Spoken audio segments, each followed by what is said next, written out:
2024-এর জুলাই মাস থেকে বাংলাদেশে যে নৈরাজ্য এবং বিশৃঙ্খলার সৃষ্টি হয়েছিল, আইন শৃঙ্খলার যে অবনতি হয়ে উঠেছিল এবং তা কিন্তু চরম সীমায় পৌঁছায় আমরা জানি গত 5ই আগস্ট, এবং যার ফলে দেশ ছাড়তে বাধ্য হন প্রধানমন্ত্রী শেখ হাসিনা।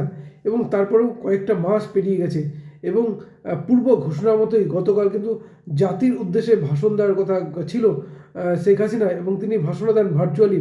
এবং তারপরেই দেখা যায় আরও উত্তপ্ত হয়ে উঠল বাংলাদেশ। এবং এবারে ভাঙচুর করা হলো ধানমন্ডি যে বঙ্গবন্ধু শেখ মুজিবুর রহমান স্মৃতি বিজড়িত যে বাড়ি, সেই বাড়ি শুধুমাত্র আগুন দিয়ে জ্বালিয়ে দেওয়া নয়, রীতিমতো বুলডোজার মেরে গুড়িয়ে দেওয়া হলো। প্রশ্ন হচ্ছে এত ঔদ্ধত্য কেন, এত ঔদ্ধত্য আসছে কোথা থেকে? বাংলাদেশের পুলিশ প্রশাসন সেনাবাহিনী তারাই বা কী করছেন? কারণ যারা ভাঙচুরটা চালালেন তারা তো জনগণের দ্বারা নির্বাচিত নয়, তারা তো শুধুমাত্র বিভিন্ন জঙ্গি সংগঠনের মাথায় বসে এক শ্রেণীর মানুষকে ভয় দেখিয়ে সেখানে তার উপর ক্ষমতা দখল করে বসে আছেন। তাহলে সেনাবাহিনী কেন নীরব, এই প্রশ্ন উঠে আসছে। কিন্তু কেন এই পরিস্থিতির সৃষ্টি হলো, সব কিছু আলোচনা করবো আজকের এই ভিডিওতে। নমস্কার, আমি সত্যজিৎ পাল। জুলাই মাস থেকে বাংলাদেশে শুরু হয়েছিল কোটা বিরোধী আন্দোলন, এবং যে কোটা বিরোধী আন্দোলনের ফলে পরবর্তীতে যে আন্দোলন ছিল কোটা বিরোধী, আমরা জানি বিভিন্ন ছাত্র সংগঠন এই আন্দোলনে সামিল হন, কিন্তু পরবর্তীতে বিভিন্ন জঙ্গি সংগঠন কিন্তু পেছন থেকে মদত দিতে শুরু করেন, এবং যার ফলে আমরা গণ অভ্যুত্থান দেখলাম 5ই আগস্ট। এবং গণ অভ্যুত্থানের ফলে এক কথায় দেশ ছাড়তে বাধ্য হন শেখ হাসিনা। এবং তারপরেই যেটা সামনে এসেছে হচ্ছে বাংলাদেশের সুপ্রিম কোর্টের প্রধান বিচারপতি, তার বাড়িও কিন্তু আক্রান্ত হন। একদিকে বাড়ি যেমন আক্রান্ত হন আওয়ামী লীগের নেতাকর্মীরা, ঠিক তেমনই আক্রান্ত হন সুপ্রিম কোর্টের প্রধান বিচারপতি। সুতরাং এই জঙ্গি সংগঠনের ইঙ্গিত কিন্তু স্পষ্ট ছিল যে বাংলাদেশে কোনো আইনের শাসন তারা চান না, তারা চান শরীয়ত শাসন। এবং তারপরেই বিগত যে কয়েকটা মাস তা কিন্তু এক কথা বলা যে এই যে বৈষম্য বিরোধী ছাত্ররা বা বৈষম্য বিরোধী ছাত্র নেতা যারা হয়ে রয়েছেন, শেখ আবদুল্লাহ, নাহিদ ইসলাম, এবং তারা এক কথায় বলা যায় গোটা বাংলাদেশকে নৈরাজ্যের সৃষ্টি করে চলেছেন। এবং বারবার আমরা দেখেছি আওয়ামী লীগের নেতাদের বাড়িঘর ভাঙচুর সব কিছু তো হয়েছে, সংখ্যালঘু নির্যাতন তো চলেছে, কোথাও ব্যবসায়ীদের কাছ থেকে লুটপাট, সব কিছু চলছে নির্বিচারে, এবং পুলিশ প্রশাসন সেনাবাহিনী নীরব দর্শক, কোনো পদক্ষেপ কিন্তু নিচ্ছে না। কিন্তু প্রশ্ন হচ্ছে এই পরিস্থিতির সৃষ্টি হলো কেন? বিষয়টা গত কয়েকদিন আগে আমরা জানি ডোনাল্ড ট্রাম্প সরকারে বসার পর, ক্ষমতায় বা নির্বাচনে জেতার পর আওয়ামী লীগ কিছুটা স্বস্তির নিঃশ্বাস ফেলেছিল। তার কারণ শেখ হাসিনার উপরে ভারত সরকারের মদত রয়েছে, এ বিষয়ে কোনো সন্দেহ নেই। ঠিক তেমনই জো বাইডেনের কট্টর বিরোধী ডোনাল্ড ট্রাম্প, সুতরাং তিনিও ভারত সরকারের বিরুদ্ধে যাবেন, অর্থাৎ শেখ হাসিনার সমর্থনটা দেবেন, যার ফলে আওয়ামী লীগ কিছুটা স্বস্তির নিঃশ্বাস পেয়েছিল। এরপরেই শেখ হাসিনা ঘোষণা করেন যে তিনি জাতির উদ্দেশ্যে ভাষণ দেবেন, এবং কয়েকদিন আগে বাংলাদেশে কিন্তু আওয়ামী লীগ নানান কিন্তু কর্মসূচি, প্রতিবাদ, বিক্ষোভ কিন্তু বারবার করেছিল।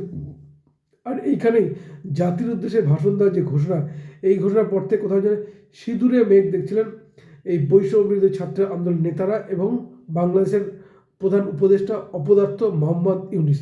এবং তারপরেই সরকারের পক্ষ থেকে যে ঘোষণাটা করেন যে যারা আওয়ামী লীগের পক্ষে সমর্থনে আন্দোলনটা করছিলেন, লিফলেট বিলি করেছেন, তাদের বিরুদ্ধে আইনগত ব্যবস্থা নেওয়া হবে। আমরা দেখেছি বহু আওয়ামী লীগের নেতাকর্মীদের গ্রেপ্তার করা হয়েছে, অনেকে কিন্তু গোপনে এই লিফলেট বিলি করেছেন। এবং শেখ হাসিনা যে ভার্চুয়ালি যে ভাষণ দেন তা কিন্তু ইতিমধ্যে কিন্তু রেকর্ড সৃষ্টি করেছে। আমরা জানি একসময় এই ভার্চুয়ালি তার যে বক্তব্য প্রায় 2.5 লক্ষের বেশি মানুষ দেখছিলেন একটা সময়, তার বেশিও কখনো দেখেছেন, তার কমও 2.5 লক্ষ মানুষ একটানা দেখেছেন। সুতরাং এই কিন্তু একটা অত্যন্ত গুরুত্বপূর্ণ, পাশাপাশি প্রায় কয়েক কোটি মানুষ কিন্তু ইতিমধ্যে দেখে ফেলেছে, কিন্তু লাইভে কিন্তু ছিলেন প্রায় 2.5 লক্ষ মানুষ। এবার প্রশ্ন হচ্ছে, এবং তারপরে শেখ হাসিনা যে বক্তব্য দেওয়া শুরু করেন, তারপরেই বৈষম্য বিরোধী ছাত্রদের নেতা আর এক অপদার্থ রাস্তার ফুটপাতের মস্তান শেখ আপনি হাসনাত আবদুল্লাহ, তিনি চলে যান তার দলবল নিয়ে বঙ্গবন্ধু শেখ মুজিবুর রহমানের বাড়ি, ধানমন্ডির যে বাড়ি, এবং সেখানে প্রথমত ভাঙচুর, তারপরে আগুন জ্বালানোর প্রক্রিয়া সব কিছু শেষ পর্যন্ত বুলডোজার নিয়ে আসা, এবং বুলডোজার এসে গুড়িয়ে দেওয়া হয় বঙ্গবন্ধু শেখ মুজিবুর রহমানের বাড়ি।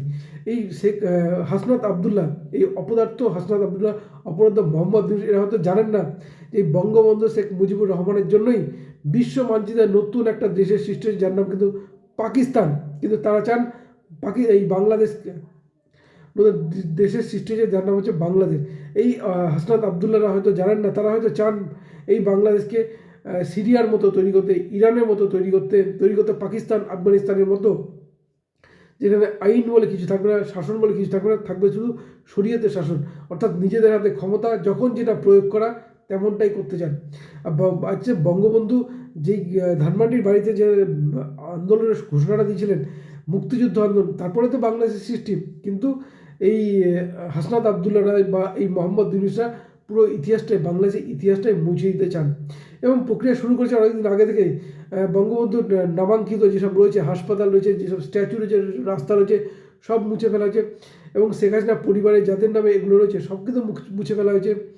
এবং পাশাপাশি আমরা জানি বঙ্গবন্ধু নামাঙ্কিত সমস্ত কিছু মুছে ফেলার পাশাপাশি যে পাঠ্য বইতে যে বঙ্গবন্ধুর লেখা ছিল সেগুলো কিন্তু মুছে ফেলা হয়েছে, অর্থাৎ ইঙ্গিত কিন্তু স্পষ্ট। এবার প্রশ্ন হচ্ছে যে এই যে হাসনাত আবদুল্লাহ যেটা করছেন, বাংলাদেশের একটা ইতিহাস আছে, তো একটা তো ঐতিহ্য আছে।